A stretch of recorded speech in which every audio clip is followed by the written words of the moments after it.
ప్రముఖ choreographer Johnny మాస్టర్కు Upparpalli court 14 రోజుల remand విధించింది. ఇక అరెస్ట్ తర్వాత మొదటిసారి మీడియా ముందుకొచ్చారు జానీ మాస్టర్. తాను ఎవరిపై లైంగిక దాడికి పాల్పడలేదని జానీ మాస్టర్ చెప్పుకొచ్చారు.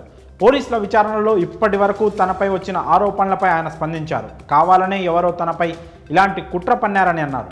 అంతేకాకుండా న్యాయ పోరాటం చేసి నిజాయితీగా బయటకొస్తానని కూడా తెలియజేశారు. ప్రస్తుతానికి జానీ మాస్టర్ పోలీసుల అదుపులో ఉన్నారు. అయితే జానీ మాస్టర్ మాటలను బట్టి గమనిస్తే కనుక నిజంగానే దీని వెనుక ఏదో పెద్ద కథ ఉందనే అనుమానాలు వ్యక్తమవుతున్నాయి. దానికి సంబంధించిన పూర్తి వివరాలు ఇలా ఉన్నాయి.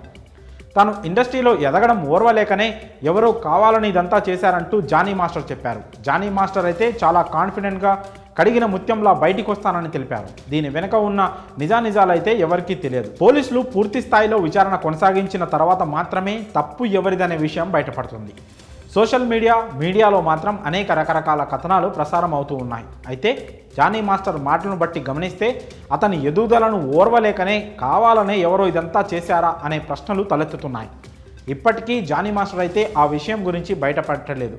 కానీ ఇలా చేసిన వ్యక్తులెవరో కూడా ఆయనకు తెలిసే ఉంటుందని, త్వరలోనే ఈ వివాదం వెనుకున్న వాళ్ళు ఎవరనేది బయటకొచ్చే అవకాశం ఉందని భావిస్తున్నారు. దీంతో పోలీసులు ఈ కేసును చాలా జాగ్రత్తగా దర్యాప్తు చేస్తున్నట్లు సమాచారం. అసలు జానీ మాస్టర్ అనుమానం ఎవరిపైన? వారు ఇండస్ట్రీకి సంబంధించిన వారా లేక బయటి వ్యక్తులా? ఇప్పుడు ఇలాంటి ప్రశ్నలు పుట్టుకొస్తున్నాయి. ఇప్పటి వరకు ఈ కేసు విషయంలో వినిపించిన కథనాలన్నీ ఒకెత్తైతే జానీ మాట్లాడిన తర్వాత ఈ కేసు మరో మలుపు తిరిగింది.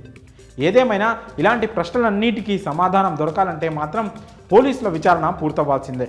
ఇక ఈ కేసులో ఇంకా ఎలాంటి విషయాలు బయటపడతాయో, ఇంకెన్ని మలుపులు తిరుగుతుందో, అసలు నిజాలేంటో తెలియాలంటే వెయిట్ చేయాల్సిందే. మరి జానీ మాస్టర్ మీడియాతో స్పందించిన తీరుపై మీ అభిప్రాయాలను కామెంట్స్ రూపంలో తెలియజేయండి.